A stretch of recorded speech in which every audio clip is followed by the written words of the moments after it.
जय हिंद साथियों, मैं प्रियंका शर्मा आप सभी के अपने चैनल में आप सभी का स्वागत करती हूँ। इस वीडियो में हम भारतीय संविधान पढ़ने वाले हैं। भारतीय संविधान, भारतीय राज्य व्यवस्था, भारतीय संविधान में 395 अनुच्छेद हैं, 25 भाग हैं, 12 अनुसूचियां हैं।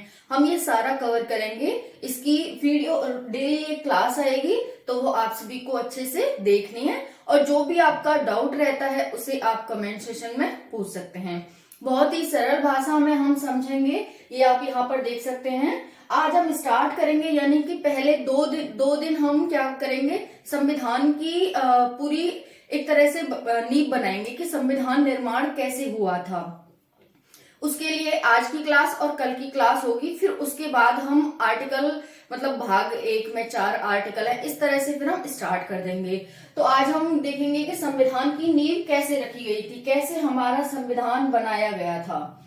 यहाँ पर देख सकते हैं क्लास फर्स्ट है ये। यूपीएससी, स्टेट पीसीएस, एसएससी सभी प्रतियोगी परीक्षाओं के लिए इम्पोर्टेंट है। एसएससी में 1 लाइनर क्वेश्चन पूछे जाते हैं आपसे कि इनमें से कौन सही है कौन सा है, ऐसे। वहीं पर क्या है, जो यूपीएससी स्टेट पीसीएस है उसमें स्टेटमेंट डाल के आपसे पूछ लेगा। ओके, तो इसीलिए सभी एग्जाम के लिए क्लास वेरी वेरी हेल्पफुल है और इम्पोर्टेंट है। तो आप सभी को अच्छे से देखना है। देखो, भारतीय संविधान, अगर हम संविधान का संधि विच्छेद करें तो क्या होता है इसका, सम प्लस विधान। संविधान का संधि विच्छेद क्या होता है, सम प्लस विधान, यानी कि संविधान। सम मतलब क्या होता है, समान।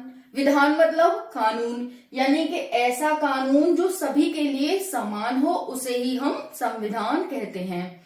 समझ आ गया। संविधान क्या है, संविधान का संधि विच्छेद सम प्लस विधान है। सम मतलब समान, विधान मतलब कानून, यानी कि ऐसा कानून जो सभी के लिए समान हो उसी को संविधान कहा गया है। इतना क्लियर हो गया। अब इसमें कौन सी संधि है, अब हिंदी का भी फैक्ट याद रख सकते हैं यहाँ से, क्योंकि एग्जामिनर आपसे पूछता है जब हिंदी में संविधान में कौन सी संधि है, तो आपको यहाँ, क्योंकि हम संविधान पढ़ रहे हैं तो हम संविधान का संधि विच्छेद कर लेते हैं और उसकी संधि भी देख लेते हैं। तो यहाँ पर कौन सी संधि हो जाएगी, व्यंजन संधि हो जाएगी। इतना क्लियर हो गया आप सभी को। भारतीय संविधान का संधि विच्छेद हो जाएगा सम प्लस विधान। सम मतलब समान, विधान मतलब कानून, यानी कि ऐसा कानून जो सभी के लिए समान हो उसी को संविधान कहा जाता है। इसमें व्यंजन संधि है। अब नेक्स्ट देखते हैं। जुलाई 1946 में कैबिनेट मिशन की संस्तुतियों के आधार पर भारतीय संविधान का निर्माण करने वाली संविधान सभा का गठन जुलाई 1946 में किया गया था। कैबिनेट मिशन कब आया था, कैबिनेट मिशन 1945 में आया था। इसने संस्तुतियां कब प्रस्तुत की थी, जुलाई 1946 में कैबिनेट मिशन की संस्तुतियों के आधार पर भारतीय संविधान का निर्माण करने वाली भारतीय संविधान सभा का गठन किया गया था। अब एग्जामिनर आपसे क्वेश्चन कैसे पूछेगा, कैबिनेट मिशन भारत कब आया, तो आपका आंसर होना चाहिए 1945। कैबिनेट मिशन ने अपनी संस्तुतियां कब प्रस्तुत की, तो आपका आंसर क्या होना चाहिए, जुलाई 1940 में। जो भारतीय संविधान सभा का गठन हुआ था वो कब हुआ था, तो आपको बताना है जुलाई 1946 में अंतरिम मंत्रिमंडल का गठन हुआ था। ये मतलब सभा का गठन हुआ था जुलाई 1946 में और अंतरिम मंत्रिमंडल 2 सितंबर 1946 को गठित हुआ था। इतना क्लियर हो गया। अब यहाँ पर पूछ सकता है कि जो कैबिनेट मिशन आया था भारत, उसमें कौन कौन से सदस्य थे, कितने सदस्य थे, तो आपको ध्यान रखना है कैबिनेट मिशन में 3 सदस्य थे, sir Stafford Cripps, Pethick Lawrence, A B Alexander. कौन कौन से कितने सदस्य थे कैबिनेट मिशन में, कैबिनेट मिशन में 3 सदस्य थे। कौन कौन से, sir Stafford Cripps, Pethick Lawrence और एबी अलेक्जेंडर। अब आपसे एग्जामिनर कैसे पूछेगा, निम्नलिखित में से कौन सा कैबिनेट मिशन का सदस्य नहीं था, तो आपको वहां पर बताना है कि सर स्टेफर्ड क्रिप्स थे, पैंथिक लॉरेंस थे और एबी अलेक्जेंडर थे। ओके, इसे साफ करके याद रख सकते हैं। सर स्टैफर्ड एस हो जाएगा, ए हो जाएगा और पेंथिक्लोरेंस पी हो जाएगा। साफ करके भी याद रख सकते हैं या फिर आप इसे पास करके भी याद रख सकते हैं। जैसे आपको अच्छा लगे वैसे आप इसे याद कर सकते हैं आगे के अक्षर को ट्रिक के माध्यम से, इस तरह से। तो हमने क्या देखा, जुलाई 1946 में कैबिनेट मिशंस की संस्तुतियों के आधार पर भारतीय निर्माण करने वाली संविधान सभा का गठन जुलाई 1946 में हुआ था। कैबिनेट मिशन 1945 में आया था और उसने संस्तुतियां 1946 में ही प्रस्तुत कर दी थी और जुलाई 1946 में इसका संविधान सभा का गठन कर लिया गया था। अब हम देखते हैं संविधान सभा का निर्माण करने का विचार सबसे पहले किसने दिया था कि भारतीय संविधान होना चाहिए। तो यहाँ पर देख सकते हैं विचार सर्वप्रथम 1924 में स्वराज पार्टी द्वारा प्रस्तुत किया गया था। किसके द्वारा प्रस्तुत किया गया था? स्वराज पार्टी के द्वारा। कब? 1924 में। इतना क्लियर हो गया। 1924 में स्वराज पार्टी के द्वारा संविधान निर्माण का विचार प्रस्तुत किया गया था। अब नेक्स्ट देखते हैं, संविधान सभा के सदस्यों की कुल संख्या 389 निश्चित की गई थी। संविधान सभा के सदस्यों की कुल संख्या कितनी थी? अगर आपसे एग्जामिनर पूछता है कि पहली बार जब संविधान सभा का निर्माण हुआ था जुलाई 1946 में, उस टाइम पर इसमें कितने सदस्यों की संख्या निश्चित की गई थी, तो आपका आंसर क्या होना चाहिए? 389 यानी कि 389। अब इसमें भी बांटे गए थे क्योंकि आपको पता है हमारे जब अंग्रेज थे उस टाइम पर संविधान बन रहा था, उस टाइम पर राजा रजवाड़े राज करते थे, ये ब्रिटिश प्रांत भी थे उस टाइम पर, बहुत सारे रियासतें भी थी इस तरह से। तो सभी को फिर इन सीटों में बंटवारा दिया गया कि इतनी सीट इन प्रांतों के लिए, इतनी सीट इनके लिए, इतनी सीट इनके लिए। हम वही देखते हैं, यहाँ पर 389 निश्चित की गई थी संविधान सभा के सदस्यों की कुल संख्या। ब्रिटिश प्रांत, चीफ कमिश्नर और देसी रियासतों में इन 389 सीटों को बांट दिया गया था। ब्रिटिश प्रांत, चीफ कमिश्नर और देसी रियासतों के बीच में ब्रिटिश प्रांत को कितनी सीट मिली थी? इसमें 292। ब्रिटिश प्रांत का मतलब है जिनमें ब्रिटिशों का राज था, वो जो शासन करवा रहे थे वो भारतीयों के माध्यम से ही करवा रहे थे, लेकिन उनको ब्रिटिश प्रांत कहा जाता था जहां पर उनका शासन था। इतना क्लियर हो गया। तो ब्रिटिश प्रांतों के लिए 292 सीटें थी, चीफ कमिश्नर के लिए 4 सीटें थी और देसी रियासतों के लिए 93 सीटें थी। अगर आप इनको ऐड करोगे तो ये 389 हो जाएंगी। ब्रिटिश प्रांतों के लिए 292, चीफ कमिश्नर के लिए 4 सीटें और देसी रियासतों के लिए 93 सीटें थी। इस तरह से आप यहाँ पर देख सकते हैं।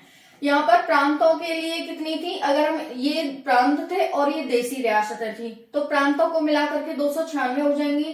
प्रांतों में फिर किस किस को दिए गए? इनको मिलाकर के कांग्रेस, मुस्लिम लीग और अन्य दल तथा स्वतंत्र उम्मीदवार निर्वाचित। इसमें बिल्कुल भी कंफ्यूज नहीं होना है आपको। मैं कह रही हूं कि संविधान सभा के सदस्यों की कुल संख्या 389 निश्चित की गई थी। 389 में ब्रिटिश प्रांत, चीफ कमिश्नर और देसी रियासतों के बीच में सीटों को बांटा गया था। ब्रिटिश प्रांत को 292 सीट मिली थी, चीफ कमिश्नर को 4 सीटें मिली थी और यहाँ पर देसी रियासतों को 93 सीटें मिली थी। इतना क्लियर हो गया।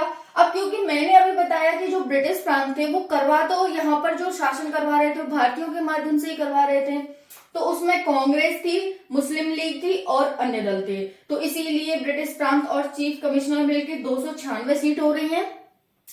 इन पर किस किस को खड़ा किया गया था, किस किस के उम्मीदवार थे? तो कांग्रेस 208 सीटों पर थी, मुस्लिम लीग 73 सीटों पर थी और अन्य दल तथा स्वतंत्र उम्मीदवार 15 सीटों पर थे। इतना क्लियर हो गया होगा कि जो 389 सीटें निश्चित की गई थी वो पहले इस तरह से बांटी गई और फिर 296 सीटों को कांग्रेस, मुस्लिम लीग और अन्य दल तथा स्वतंत्र उम्मीदवारों में बांट दिया गया। कांग्रेस को 208 सीटें, मुस्लिम लीग को 73 सीटें, अन्य दल तथा स्वतंत्र उम्मीदवारों को 15 सीटें मिली थी इसमें। तो इतना क्लियर हो गया। अब नेक्स्ट देखते हैं, संविधान सभा की प्रथम बैठक 9 दिसंबर 1940 को नई दिल्ली स्थित काउंसिल चैम्बर के पुस्तकालय में हुई थी। एग्जामिनर आपसे पूछता है कि संविधान सभा की प्रथम बैठक किस तारीख को हुई थी, तो आपको ध्यान रखना है 9 दिसंबर 1946 को। कहां पर हुई थी? नई दिल्ली स्थित कौंसिल चैम्बर के पुस्तकालय में हुई थी। अब ये बैठक हो गई, इसकी तारीख भी हमने देख ली, ये बैठक कहाँ हुई थी वो भी देख ली, लेकिन इसकी अध्यक्षता किसने करी थी ये भी तो इम्पोर्टेंट है, ये तो मोस्ट इम्पोर्टेंट है, ये भी देख लेते हैं। तो इसके पहली बार जो अस्थायी अध्यक्ष चुने गए थे वो डॉक्टर सच्चिदानंद सिन्हा को चुना गया था, क्योंकि हमारे देश की ये संस्कृति है, परंपरा है कि बुजुर्गों को पहले स्थान दिया जाता है, इसीलिए ये बुजुर्ग थे, सबसे बुजुर्ग थे डॉक्टर सच्चिदानंद सिन्हा, इसीलिए इनको क्या किया गया था? अध्यक्ष बनाया गया था। लेकिन जब इसकी दूसरी बैठक होती है तो फिर उसमें स्थायी अध्यक्ष के रूप में डॉक्टर राजेंद्र प्रसाद को चुना जाता है। इतना क्लियर हो गया होगा कि संविधान सभा की प्रथम बैठक 9 दिसंबर 1946 को नई दिल्ली स्थित कौंसिल चैम्बर के पुस्तकालय में हुई थी। फिर इसमें अस्थायी अध्यक्ष के रूप में डॉक्टर सच्चिदानंद सिन्हा को निर्वाचित किया गया था। एग्जामिनर आपसे क्वेश्चन ये भी पूछता है सच्चिदानंद सिन्हा को निर्वाचन क्यों किया गया था? क्या ये सबसे बड़े थे इसलिए, बुजुर्ग थे इसलिए, क्या ये अन्य सदस्य नहीं बन पाए थे इसलिए? इस तरह से डिफरेंट टाइप के आपसे क्वेश्चन पूछता है वो, 4 ऑप्शन रखे, तो आपको टिक लगाना है कि ये सबसे बुजुर्ग थे, इस वजह से इन्हें अस्थायी अध्यक्ष चुना गया था। नेक्स्ट है मुस्लिम लीग ने बैठक का बहिष्कार किया था। जो संविधान सभा की पहली बैठक हुई थी उसमें क्या किया था? मुस्लिम लीग ने बैठक का बहिष्कार किया था। क्यों किया था? क्योंकि वो पाकिस्तान के लिए अलग संविधान की मांग कर रही थी कि हमें अलग देश चाहिए, हमें एक पाकिस्तान देश चाहिए, इसलिए उसने पहली बैठक का बहिष्कार कर दिया। क्योंकि उन्होंने क्या सोचा कि ये संविधान तो भारत के लिए निर्मित हो रहा है, पाकिस्तान के लिए तो हो नहीं रहा, लेकिन हम तो अलग देश चाहते हैं, इसीलिए एक संविधान पाकिस्तान के लिए भी निर्मित होना चाहिए। इसी कारण से मुस्लिम लीग ने इसमें भाग नहीं लिया था पहली बैठक में। तो एग्जामिनर आपसे पूछता है कि पहली बैठक में किसने भाग नहीं लिया था निम्नलिखित में से? कांग्रेस ने, महात्मा गांधी ने, मुस्लिम लीग ने, या फिर अन्य इनमें से कोई नहीं, इस तरह से पूछता है। तो आपको आंसर लगाना है मुस्लिम लीग ने 9 दिसंबर 1946 को जो पहली बैठक हुई थी, जिसके अस्थायी अध्यक्ष सच्चिदानंद सिन्हा थे, जो बैठक दिल्ली स्थित कौंसिल चैम्बर में हुई थी, उसमें मुस्लिम लीग ने भाग नहीं लिया था। कारण भी बता सकते हैं क्योंकि वो एक पाकिस्तान अलग देश की मांग कर रही थी। नेक्स्ट क्वेश्चन है हैदराबाद पहली देसी रियासत जिसने भाग नहीं लिया था। अब हैदराबाद भी आपको पता है भारत में 500 से ज्यादा रियासतें थी जब भारत स्वतंत्र हुआ था उस टाइम पर। तो सरदार वल्लभ भाई पटेल ने सभी के साथ विचार विमर्श कर किसी को किसी के माध्यम से, किसी के माध्यम से, पुलिस कार्रवाई के माध्यम से, किसी को जनमत संग्रह के माध्यम से, इस तरह से भारत को एक किया था सभी रियासतों को मिला करके। तो हैदराबाद एक ऐसी पहली रियासत थी जिसने संविधान सभा की पहली बैठक में भाग नहीं लिया था। इतना क्लियर हो गया? तो आपको ये ध्यान रखना है कि हैदराबाद पहली ऐसी देसी रियासत थी जिसने संविधान सभा की पहली बैठक में भाग नहीं लिया था।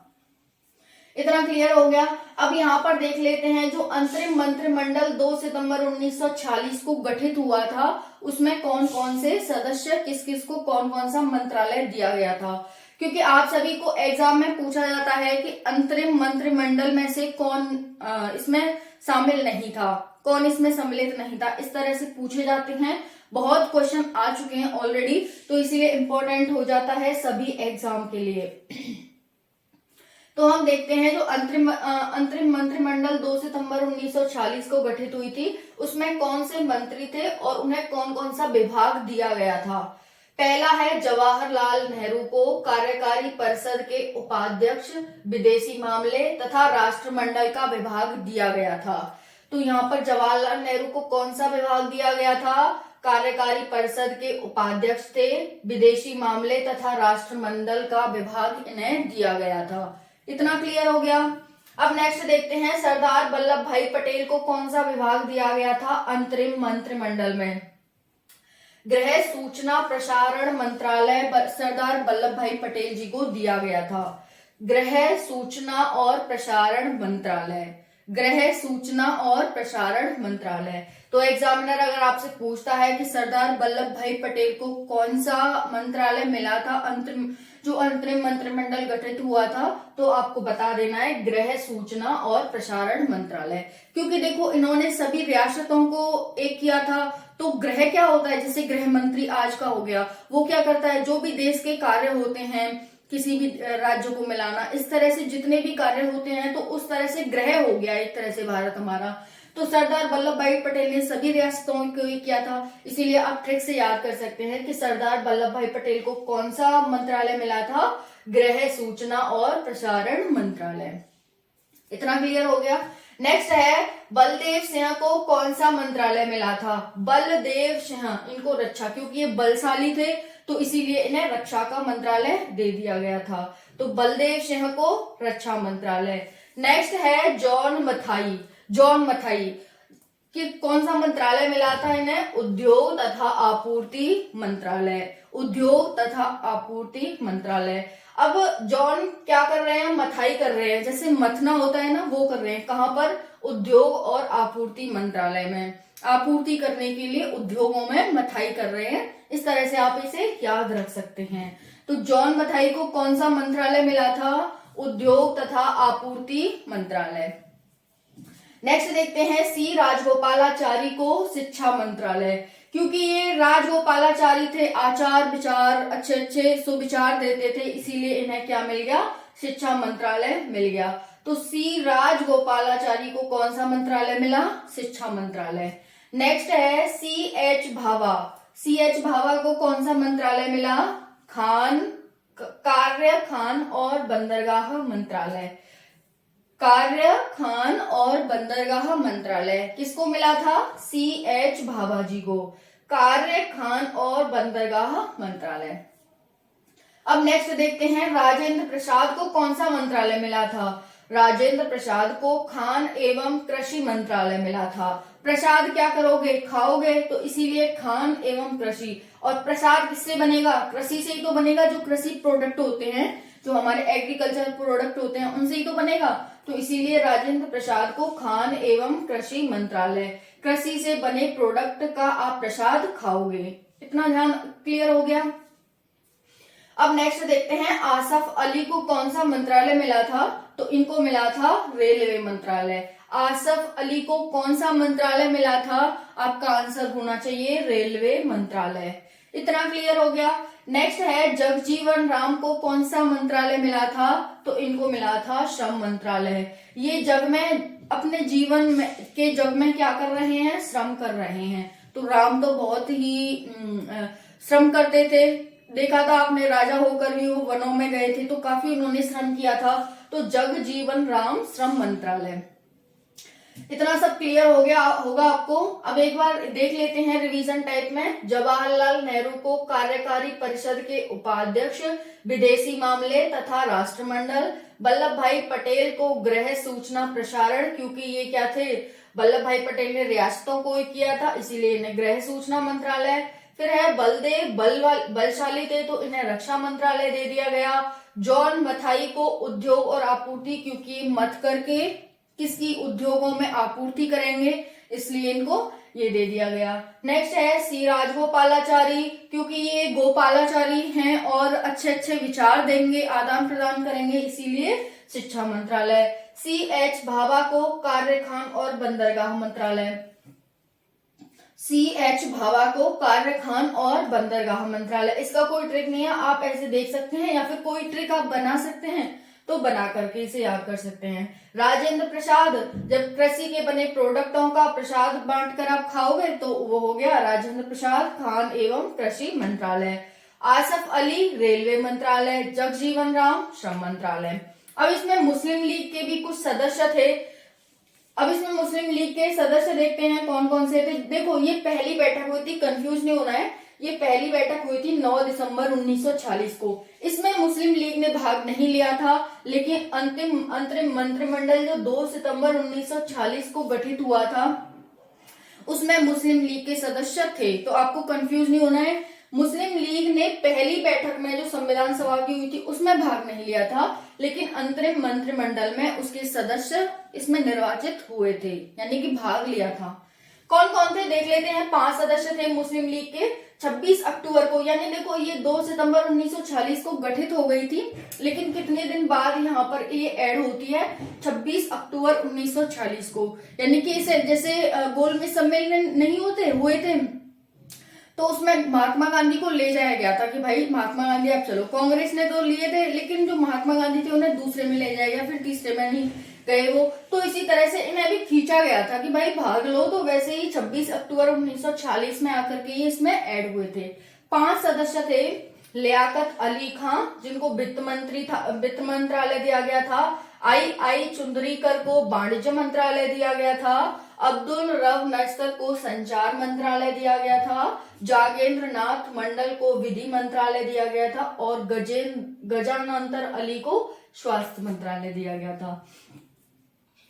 तो लियाकत अली को वित्त मंत्रालय, आई चुंदरीकर को वाणिज्य मंत्रालय, अब्दुल रब नस्तर को संचार मंत्रालय, जागेंद्र नाथ मंडल को विधि मंत्रालय और यहाँ पर गजानंतर अली को स्वास्थ्य मंत्रालय दिया गया था। इतना क्लियर हो गया। अब हम नेक्स्ट देखते हैं। यहाँ पर ये हमने देखे थे कि जो भी संविधान सभा के सदस्यों की जो संख्या निश्चित की गई थी 389, उसमें से ब्रिटिश प्रांतों, चीफ कमिश्नरों, देसी रियासतों में बांटा गया था। फिर प्रांतों के लिए 296 सीटें थी, उसमें से कांग्रेस, मुस्लिम लीग और अन्य दलों को ये सीटें मिली थी। अब यहाँ पर देख लेते हैं प्रांतों या देसी रियासतों को उनकी जनसंख्या के आधार पर प्रतिनिधित्व दिया गया था। जो ये प्रांतों और देसी रियासतों के लिए सीटों का बंटवारा किया गया था, इन्हें किस आधार पर सीटों का बंटवारा दिया गया था, तो यहाँ देख सकते हैं इन्हें दिया गया था जनसंख्या के आधार पर। अभी भी देखो प्रत्येक राज्य में अलग अलग सीटें हैं, चाहे लोकसभा में ले लो, चाहे राज्यसभा में ले लो, चाहे विधानसभा में ले लो, सभी में अलग अलग सीटें हैं। तो इसका रीजन क्या है कि सभी में अलग अलग सीटें क्यों हैं? क्योंकि किसी की जनसंख्या कम है तो किसी की जनसंख्या ज्यादा है। सबसे ज्यादा उत्तर प्रदेश में क्यों है? क्योंकि उत्तर प्रदेश की सबसे ज्यादा जनसंख्या है। तो वही क्राइटेरिया है, 10 लाख पर एक प्रतिनिधि चुना जाएगा, खड़ा होगा। तो इस तरह से प्रांतों या देसी रियासत, ये इसी का है, प्रांतों या देसी रियासतों को उनकी जनसंख्या के आधार पर प्रतिनिधित्व दिया गया था। 10 लाख की आबादी पर एक प्रतिनिधि चुना गया था। प्रांतों का प्रतिनिधित्व कैसे हुआ था? प्रांतों का प्रतिनिधित्व जिसमें मुस्लिम थे, सिख थे और साधारण थे। मुस्लिम को 79 प्रतिनिधि थे, सिख के 4 प्रतिनिधि थे और साधारण में जैसे सभी आ जाते हैं, हिंदू में जितनी भी वो होते हैं सभी आ जाते हैं। तो यहाँ पर साधारण में 213 सदस्य थे, टोटल 296 यहाँ पर वो हम देख रहे हैं ना प्रांतों के लिए। तो वो इस तरह से मैंने यहाँ पर भी बता दिया आपको और वहां पर भी बता दिया है। क्लियर हो गया? तो जो भी इन्होंने क्राइटेरिया निर्धारित किया था, मुस्लिम के लिए 79, सिख के लिए 4 और साधारण के लिए 213 इन्होंने निर्वाचित किए थे।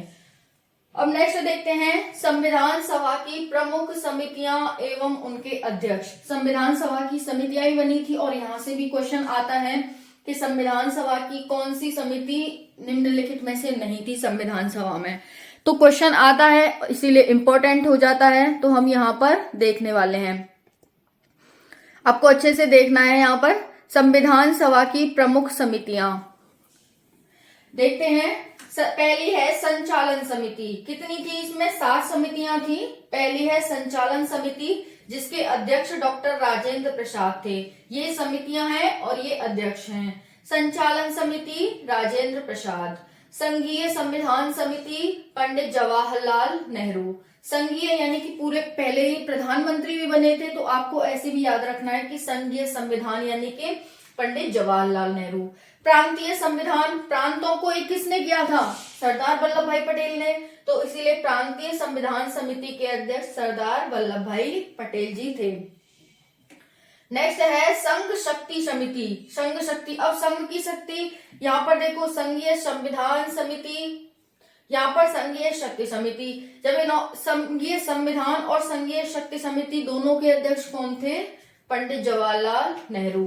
क्योंकि पहले प्रधानमंत्री तो संविधान भी इन्हीं के हाथ में और शक्ति भी इन्हीं के हाथ में। क्लियर हो गया यहाँ इतना? फिर है मौलिक अधिकारों की समिति। इसके अध्यक्ष कौन थे? सरदार वल्लभ भाई पटेल। मौलिक अधिकारों एवं अल्पसंख्यकों संबंधी समिति सरदार वल्लभ भाई पटेल थे। तो इतना आपको क्लियर हो गया होगा। ये हमारी 6 समितियां हो गई। 7वीं समिति है राष्ट्र ध्वज संबंधी तदर्थ समिति। राष्ट्र ध्वज संबंधी तदर्थ समिति डॉक्टर राजेंद्र प्रसाद। ये इतना क्लियर हो गया। संचालन समिति डॉक्टर राजेंद्र प्रसाद। राष्ट्र ध्वज संबंधी समिति राजेंद्र प्रसाद। संचालन किसका करेंगे? राष्ट्र ध्वज का। कौन करेंगे? राष्ट्रपति, क्योंकि वो पहले राष्ट्रपति बने थे। इसीलिए आपको ये ट्रिक से याद कर लेना है कि संचालन किसका होगा? राष्ट्र ध्वज का। कौन करेंगे? राष्ट्रपति। राष्ट्रपति कौन थे? राजेंद्र प्रसाद। इतना क्लियर। अब यहाँ पर संघीय संविधान समिति और यहाँ पर संघ शक्ति समिति। प्रधानमंत्री कौन थे? जवाहरलाल नेहरू। इसीलिए संघीय संविधान समिति और संघ शक्ति समिति जवाहरलाल नेहरू। नेक्स्ट है प्रांतीय संविधान समिति, सरदार वल्लभ भाई पटेल, क्योंकि उन्होंने सभी रियासतों को एक किया था। नेक्स्ट है मौलिक अधिकारों एवं अल्पसंख्यक संबंधी समिति, सरदार वल्लभ भाई पटेल, क्योंकि ये सभी प्रांतों को जब एक करेंगे तो उनके मौलिक अधिकारों का उल्लंघन न हो, इसका भी तो ध्यान रखेंगे। तो इसीलिए यहाँ पर क्या हो जाएगा? प्रांतीय संविधान समिति और मौलिक अधिकारों एवं अल्पसंख्यक संबंधी समिति, सरदार वल्लभ भाई पटेल। और यहाँ पर एक रह जाती है प्रारूप समिति, जिसके अध्यक्ष डॉक्टर राजेंद्र प्रसाद थे। ये डॉक्टर भीमराव अंबेडकर थे। ये तो काफी कितनी बार एग्जाम में आ चुका है कि प्रारूप समिति के अध्यक्ष कौन थे। बहुत ही इंपॉर्टेंट है, क्योंकि प्रारूप समिति के माध्यम पर ही संविधान का निर्माण होता है। तो इतना आपको देख लेना है। यहाँ पर बस अगर मैं बात करूं कि संविधान सभा की प्रमुख समितियां और उसके अध्यक्ष, सिर्फ आपको 4 व्यक्तियों के, यानी कि 4 हमारे जो स्वतंत्रता सेनानी थे उनके नाम याद रखने हैं। पहला राजेंद्र प्रसाद, राष्ट्रपति थे। दूसरे प्रधानमंत्री जवाहरलाल नेहरू। तीसरे थे सरदार वल्लभ भाई पटेल और चौथे थे भीमराव अंबेडकर। 2 समितियों के अध्यक्ष डॉक्टर राजेंद्र प्रसाद, 2 समितियों के अध्यक्ष जवाहरलाल नेहरू, 2 समितियों के अध्यक्ष सरदार वल्लभ भाई पटेल और 1 समिति के अध्यक्ष डॉक्टर भीमराव अंबेडकर। तो ये 7 समितियां थी और 7 समितियों के अध्यक्ष को इस प्रकार से यहाँ पर दिए गए हैं। क्लियर। अब नेक्स्ट देखते हैं। यहाँ पर देखो, ये जो मौलिक अधिकारों एवं अल्पसंख्यकों संबंधी जो समिति थी, इसमें 2 उप समितियां थी। पहली है मौलिक अधिकार संबंधी समिति और दूसरी है, यहीं पर ये देख लो, इनको अलग अलग बांट दिया था। इसके पूरे के तो सरदार वल्लभ भाई पटेल थे, लेकिन फिर इन्होंने क्या कर दिया था? 2 जगह बांट दिया था कि मौलिक अधिकारों की एक अलग कर दो, इसीलिए इसे उप समिति कहा गया था। तो मौलिक अधिकारों की एक अलग समिति कर दी और अल्पसंख्यकों की एक अलग समिति कर दी। तो यहाँ पर आप इस तरह से देख सकते हैं। मौलिक अधिकार किसको दे दिए थे? जेवी कृपलानी को। अल्पसंख्यक उप समिति किसे बनाया गया था? एच.सी. मुखर्जी को। तो यहाँ पर ये हो गया हमारा संविधान सभा की प्रमुख समितियां एवं उनके अध्यक्ष। एक बार और देख लेते हैं। संचालन समिति, संचालन किसका करेंगे? राष्ट्र ध्वज का। कौन करेंगे? राजेंद्र प्रसाद जी, जो हमारे राष्ट्रपति हैं। संघीय संविधान समिति और संघ समिति को संचालन कौन करेंगे? पंडित जवाहरलाल नेहरू, क्योंकि वो हमारे प्रधानमंत्री हैं। नेक्स्ट है मौलिक अधिकारों एवं अल्पसंख्यक समिति और प्रांतीय संविधान समिति। प्रांतों में लोगों के मौलिक अधिकार और अल्पसंख्यकों के मौलिक अधिकार का उल्लंघन न हो, इसका ध्यान कौन रखेंगे? सरदार वल्लभ भाई पटेल। प्रारूप समिति doctor Bhimrao Ambedkar. I hope इतना आपको क्लियर हो गया होगा। अब हम नेक्स्ट देख लेते हैं। इधर इंपॉर्टेंट फैक्ट। इंपॉर्टेंट फैक्ट में क्या है? काफी इंपॉर्टेंट है। देखो, इतना हमारा यहाँ पर हो गया था। ये है इंपॉर्टेंट फैक्ट। संविधान सभा के सदस्यों में अनुसूचित जनजाति के सदस्यों की संख्या 33 थी। अगर आपसे एग्जामिनर पूछता है कि संविधान सभा के सदस्यों में अनुसूचित जनजाति के सदस्यों की संख्या कितनी थी? आपका आंसर होना चाहिए 33। महिला सदस्यों की संख्या कितनी थी? आपका आंसर होना चाहिए 15। तो इंपॉर्टेंट है यहाँ पर, संविधान सभा के सदस्यों में अनुसूचित जाति के सदस्यों की संख्या 33 थी, महिला सदस्यों की संख्या 15 थी। संविधान सभा की कार्यवाही 13 दिसंबर 1946 को जवाहरलाल नेहरू द्वारा पेश किए गए उद्देश्य प्रस्ताव के साथ प्रारंभ की गई थी। यहाँ से इंपॉर्टेंट क्वेश्चन बनता है कि संविधान सभा की कार्यवाही 13 दिसंबर 1940 को जवाहरलाल नेहरू द्वारा पेश किए गए उद्देश्य प्रस्ताव के साथ प्रारंभ की गई थी। एग्जामिनर आपसे पूछता है कि संविधान सभा की कार्यवाही कब स्टार्ट की गई थी। आंसर हो जाएगा 13 दिसंबर 1940 को। 13 दिसंबर 1940 को किसके द्वारा की गई थी? तो जवाहरलाल नेहरू के द्वारा एक उद्देश्य प्रस्ताव पेश किया गया था, उसके बाद इसकी कार्यवाही स्टार्ट की गई थी। तो संविधान सभा की कार्यवाही 13 दिसंबर 1940 को जवाहरलाल नेहरू द्वारा पेश किए गए उद्देश्य प्रस्ताव के साथ प्रारंभ की गई थी। 22 जनवरी 1947 को उद्देश्य प्रस्ताव स्वीकृति के बाद संविधान निर्माण हेतु अनेक समितियां नियुक्त की गई थीं। 22 जनवरी 1947 को अब क्वेश्चन बनता है उद्देश्य प्रस्ताव को स्वीकृति कब मिली थी? तो आपका आंसर होना चाहिए 22 जनवरी 1947 को। उद्देश्य प्रस्ताव को स्वीकृति कब मिली थी? आंसर होना चाहिए 22 जनवरी 1947 को। अब यहाँ पर 22 जनवरी 1947 को उद्देश्य प्रस्ताव स्वीकृति के बाद संविधान निर्माण हेतु अनेक समितियां नियुक्त हुई थी। कौन कौन सी समितियां नियुक्त हुई थी? ये कब की है? ये हुई है जब हमारा उद्देश्य प्रस्ताव पास हो जाता है, उसको स्वीकृत कर लिया जाता है। तो यहाँ पर 5 समितियां नियुक्त होती हैं, देख लेते हैं। पहली है वार्ता समिति, दूसरी है प्रांतीय संविधान समिति, तीसरी है संघ संविधान समिति, चौथी है संघ शक्ति समिति और 5वीं है प्रारूप समिति। तो ये 5 समितियां नियुक्त हुई थी। अब इनके अध्यक्ष कौन कौन थे? देखो, प्रारूप समिति में भी 7 अध्यक्ष थे, इसके मतलब 7 सदस्य थे प्रारूप समिति के। तो इन समितियों के अलग अलग सदस्य थे, वो हम नेक्स्ट वीडियो में देखेंगे, क्योंकि इतना ही आ सकता है। मेरा तो मन करता है कि मैं खूब पढ़ा दूं आपको बहुत सारा, बट इसकी भी एक लिमिट है, तो मेरे पास भी थोड़े संसाधनों की कमी है, इसलिए हम यहीं पर करेंगे कि ये जो 22 जनवरी 1947 को उद्देश्य प्रस्ताव स्वीकृति हुआ था, उसके बाद संविधान निर्माण हेतु अनेक समितियां नियुक्त हुई थी। संविधान निर्माण हेतु ये क्या थी? ये संविधान सभा की प्रमुख समितियां और उनके अध्यक्ष थे। लेकिन ये तो अध्यक्ष हो गए, फिर इनके सदस्य हैं यहाँ पर, जैसे वार्ता समिति, प्रांतीय संविधान समिति, संघ संविधान समिति, संघ शक्ति समिति, प्रारूप समिति। अब एग्जामिनर आपसे पूछ सकता है कि प्रारूप समिति के अध्यक्ष कौन थे? तो आप बता दोगे कि डॉक्टर राजेंद्र प्रसाद थे। लेकिन प्रारूप समिति में कितने सदस्य थे? तो आपको वो पहले पढ़ना पड़ेगा और जब आपको लर्न करना पड़ेगा और जब आपको वहां पर बताना होगा, तो वो हम कल देखेंगे। यहाँ पर हमने ये देख लिया। अब यहाँ पर 15 महिलाओं के नाम और देख लेते हैं, इंपॉर्टेंट हो जाता है, एग्जामिनर पूछता है, क्योंकि महिला सशक्तिकरण के लिए काफी इंपॉर्टेंट है ये। तो यहाँ पर महिलाओं के हम नाम देखेंगे कि कौन कौन सी 15 महिलाएं थी।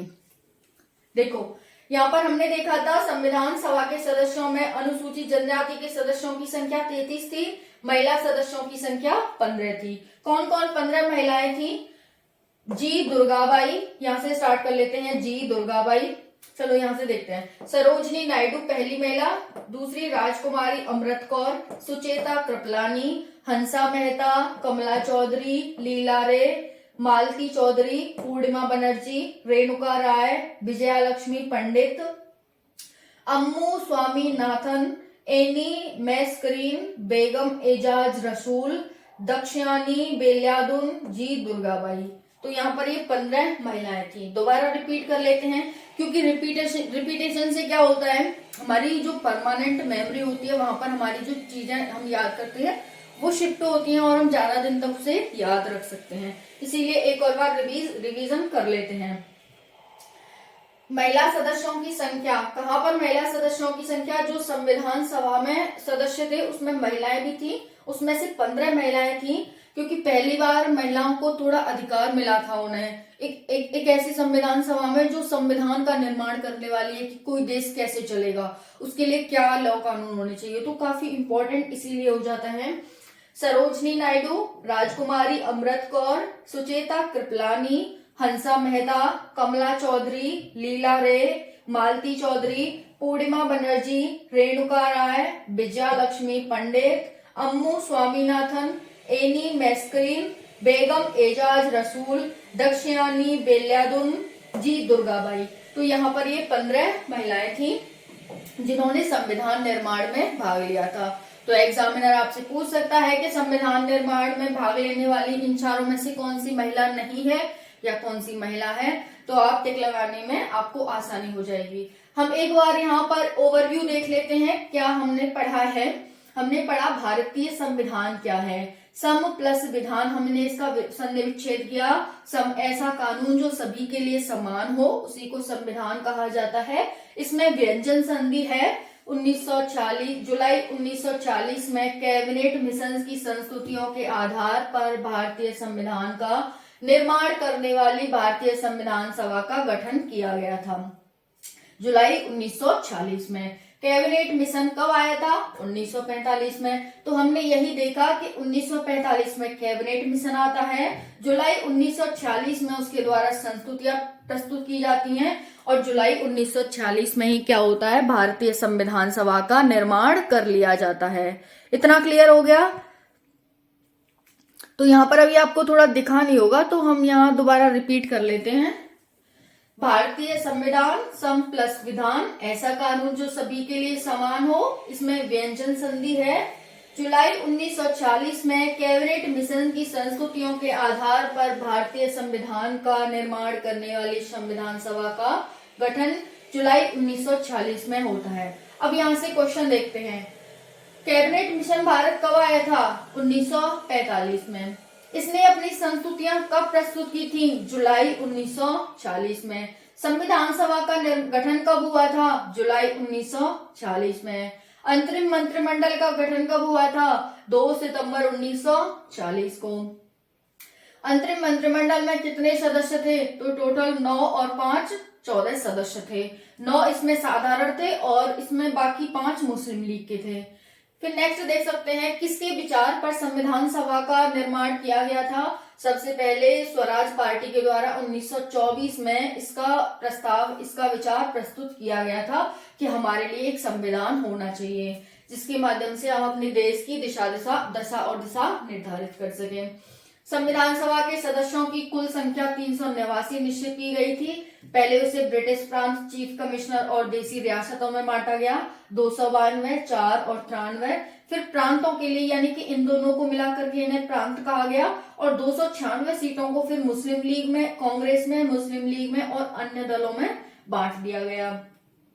फिर हमने यहीं से देखा था कि प्रांत या देसी रियासतों को उनकी जनसंख्या के आधार पर प्रतिनिधित्व दिया गया था। 10 लाख आबादी पर एक प्रतिनिधि दिया गया था प्रांत को।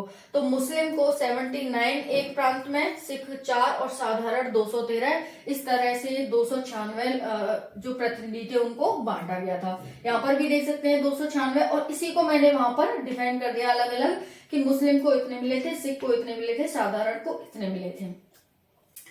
यहाँ पर फिर हमने देखा है यहाँ पर कि संविधान सभा की प्रथम बैठक 9 दिसंबर 1940 को होती है। नई दिल्ली स्थित काउंसिल चैम्बर के पुस्तकालय में हुई थी। पहले अस्थायी अध्यक्ष डॉक्टर सच्चिदानंद सिन्हा बने थे।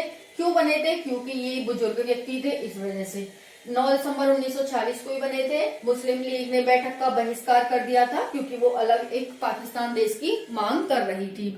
इतना क्लियर हो गया क्यों इसने बहिष्कार किया था।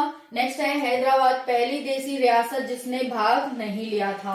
नेक्स्ट है यहाँ पर इम्पोर्टेंट फैक्ट, फिर हमने देखा था, यहाँ पर देख लेते हैं संविधान सभा की प्रमुख समितियां और उनके अध्यक्ष। संविधान सभा की प्रमुख समितियां और उनके अध्यक्ष, तो इसकी 7 समितियां थी और उनके 7 अध्यक्ष थे। संचालन समिति डॉक्टर राजेंद्र प्रसाद। संचालन कौन करेंगे राष्ट्रध्वज का? डॉक्टर राजेंद्र प्रसाद, क्योंकि राष्ट्रपति हैं। संघीय संविधान समिति, संघ शक्ति समिति। संविधान का शक्ति किसके हाथ में है? पंडित जवाहरलाल नेहरू जी के हाथ में। जैसे आपने देखा था इंदिरा गांधी, एक मतलब मैं पावर के हिसाब से बता रही हूँ कि प्रधानमंत्री की पावर कितनी होती है। प्रधानमंत्री की पावर इतनी होती है कि वो कभी कभी राष्ट्रपति के भी राष्ट्रपति की घोषणा को भी वो नन एंड वॉइड कर देते हैं, अवॉइड कर देते हैं, और यहाँ पर उनकी शक्ति सबसे ज्यादा होती है। जैसे इंदिरा गांधी ने यहाँ पर आपातकाल की घोषणा कर दी थी, इमरजेंसी लगा दी थी। तो वही है, यहाँ पर संविधान की शक्ति किसके हाथ में है? पंडित जवाहरलाल नेहरू, क्योंकि ये पहले प्रधानमंत्री थे। फिर मौलिक अधिकार किसके, जो प्रांतों को एक किया था किसने, सरदार वल्लभ भाई पटेल ने, तो उनके अधिकारों का भी उन्होंने ध्यान रखा था। तो प्रांतों के मौलिक अधिकार जो अल्पसंख्यक रहते थे उनका ध्यान किसने रखा था, सरदार वल्लभ भाई पटेल ने। प्रारूप समिति डॉक्टर भीमराव अंबेडकर। इतना क्लियर हो गया। अब यहाँ पर एक और है राष्ट्रोदय संबंधी, वो हमने देख ही लिया। फिर हमने इसे दो उप समितियों में, क्योंकि ये दोनों के एक थे, तो कहते हैं ना ज्यादा बड़ा मंत्रालय हो जाता है तो फिर उसे बांटने में ही अच्छा रहता है। जैसे कोई ज्यादा बड़ा देश हो तो उसे कौन टुकड़े टुकड़े कर दो, अलग अलग कर दो, अच्छे से विकास होगा, अच्छे से उसका प्रशासन चलेगा। तो वैसे ही बात यहाँ थी कि इनको भी बांट दिया गया। पहले तो सरदार वल्लभ भाई पटेल को दे दिया गया, फिर सरदार वल्लभ भाई पटेल के नीचे दो व्यक्ति और कर दिए, जेवी कृपलानी और एच सी मुखर्जी, और इनको अलग अलग कर दिया। मौलिक अधिकार इनको दे दिए, लेकिन हेड कौन रहे, हेड सरदार वल्लभ भाई पटेल ही रहे। फिर हमने यहाँ पर देखा इंपॉर्टेंट कुछ फैक्ट देखे थे हमने यहाँ पर, वो हम देख लेते हैं। इंपॉर्टेंट फैक्ट में क्या है, संविधान सभा के सदस्यों में अनुसूचित जनजाति के सदस्यों की संख्या 33 थी, महिला सदस्यों की संख्या 15 थी। संविधान सभा की कार्यवाही 13 दिसंबर 1940 को जवाहरलाल नेहरू द्वारा पेश किए गए उद्देश्य प्रस्ताव के साथ प्रारंभ हुई थी। बहुत ही इंपॉर्टेंट है ये वाला फैक्ट, आपको ध्यान रखना है कि कब स्टार्ट हुई थी, कैसे स्टार्ट हुई थी। नेक्स्ट है 22 जनवरी 1947 को उद्देश्य प्रस्ताव की स्वीकृति के बाद पेश कब किया गया था उद्देश्य प्रस्ताव, और उसकी स्वीकृति कब हुई थी, ये दोनों डेट आपको ध्यान रखनी है। 13 दिसंबर 1940 को जवाहरलाल नेहरू के द्वारा उद्देश्य प्रस्ताव को पारित किया गया था, प्रारंभ किया गया था, और यहाँ पर 22 जनवरी 1947 को इसे स्वीकृति मिल गई थी। तो ये दोनों डेट आपको ध्यान रखनी है। संविधान निर्माण हेतु अनेक समितियां नियुक्त हुई थी, जिसमें से वार्ता समिति, प्रांतीय संविधान समिति, संघ संविधान समिति, संघ शक्ति समिति, प्रारूप समिति। देखो यहाँ पर ये 7 समितियां नियुक्त हुई थी। फिर बाद में चल के जब संविधान का निर्माण होने लगा तो सिर्फ 5 समितियां रह गई। उनके अध्यक्ष यही माने जाएंगे, मतलब यही थे। हम कल देखेंगे इनके अध्यक्ष कौन थे और इसमें सदस्य कौन कौन थे। तो ये हमारी प्रारंभ में समितियां थी, फिर 7 थी, 7 को घटा करके 5 कर दिया गया। इनके अध्यक्ष और इनके सदस्य हम कल देखेंगे, क्योंकि एग्जामिनर आपसे पूछता है। फिर 15 यहाँ पर महिलाएं थी, जिनके हमने नाम इस तरह से देखे थे, सरोजनी नायडू, राजकुमारी अमृत कौर, सुचेता कृपलानी, हंसा मेहता, कमला चौधरी, लीला रे, मालती चौधरी, पूर्णिमा बनर्जी, रेणुका राय, विजयलक्ष्मी पंडित, अम्मू स्वामीनाथन, एनी मैस्करीन, बेगम एजाज रसूल, दक्षयानी बेल्यादुन, जी दुर्गाबाई। इस तरह से ये कुछ भारतीय संविधान की स्टार्टिंग थी। कल और आएगी एक वीडियो इसके मतलब इंट्रोडक्शन पे ही कि भारतीय संविधान की नींव कैसे रखी गई। यहाँ पर कल हम देखेंगे वाचन, देखेंगे ये समितियां, देखेंगे कितने वाचन हुए और फिर कितना इसमें पैसा लगा, कितने दिन लगे इसमें, किस तरह से फिर अंतिम रूप से संविधान की स्वीकृति हो जाती है, किस तरह से कितनी बैठकें होती हैं। ये तो हमने पहली बैठक बताई, लेकिन दूसरी बैठक जब हुई थी तो उसमें स्थायी अध्यक्ष के रूप में राजेंद्र प्रसाद को चुना जाता है। तो काफी इंपॉर्टेंट कल सेशन होने वाला है, इसीलिए आपको ये पहले, क्योंकि पहले आप ये देखोगे जब भी वो सेशन समझ आएगा। तो आपको पहले, अब देखो ये स्टार्टिंग है, ये नहीं है कि आपका छूट गया है, तो अभी स्टार्टिंग से पढ़ते चलना, बिल्कुल ही आसान भाषा में, साधारण भाषा में। ये अंतरिम मंत्रिमंडल के सदस्य हैं, 9-4-9-5-14 सदस्य थे, जिसमें मुस्लिम लीग और हमने साधारण में बांट दिया है। कोई भी डाउट रहता है तो कमेंट सेक्शन में आप पूछ सकते हैं, आपको जरूर ही उसका आंसर मिलेगा कि हाँ भाई आप जो भी पूछ रहे हो उसका। तो वीडियो कैसी लगी कमेंट सेक्शन में आपको बताना है। यहाँ पर ये क्या थे, हमारे कैबिनेट मिशन के सदस्य थे, 3 सदस्य थे, सर स्टेफर्ड क्रिप्स, पेंथिक लॉरेंस और एबी अलेक्जेंडर। तो साफ करके याद कर सकते हो या फिर इसे पास करके याद कर सकते हो। पास करके कर लो, पेंथिक लॉरेंस, ए से एबी अलेक्जेंडर और एस से सर स्टेफर्ड क्रिप्स। तो पास से आप इसे याद कर सकते हो। ट्रिक क्या हो गई इसकी, पास। क्लियर? ज्यादा से ज्यादा वीडियो को लाइक करना, शेयर करना। जय हिंद, जय भारत। इसकी पीडीएफ आपको कम्युनिटी पोस्ट पर मिल जाएगी और टेलीग्राम पर भी मिल जाएगी, तो कहीं से भी आप इसकी पीडीएफ को ले सकते हैं। धन्यवाद।